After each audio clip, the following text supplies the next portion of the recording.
Wali Kota Makassar Muhammad Ramdan Pomanto memimpin apel perdana pasca dirinya usai menjalani cuti kampanye sebagai calon gubernur Sulawesi Selatan pada Senin pagi. Apel ini dilaksanakan di halaman kantor Balai Kota Makassar bersama seluruh jajaran OPD dan pegawai baik ASN dan non-ASN. Dalam sambutannya, Dani menekankan pentingnya netralitas ASN, apalagi tinggal menghitung hari pemilihan serentak kepala daerah dilaksanakan. Menurut Dani, netralitas adalah landasan agar pemilu dapat berlangsung dengan adil, tanpa adanya kecurangan dan tindakan yang merusak kepercayaan masyarakat terhadap hasil pemilu.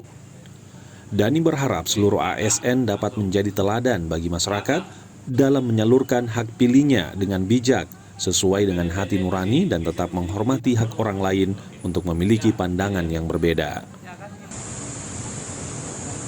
Loyalitas dalam birokrasi itu mutlak, karena salah satu dari nilai berakhlak adalah loyalty.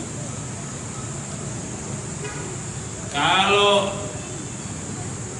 sebagian besar gayanya seperti ini, maka saya tidak akan melihat pemerintah Kota Makassar ke depan tidak akan berlanjut dengan prestasi dan inovasi. Saya ragu.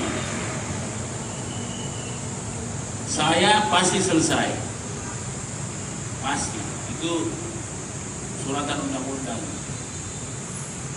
Tapi persoalan penyelenggaraan pemerintahan, branding Kota Makassar, siapapun wali kotanya, seharusnya itu harus dilanjutkan.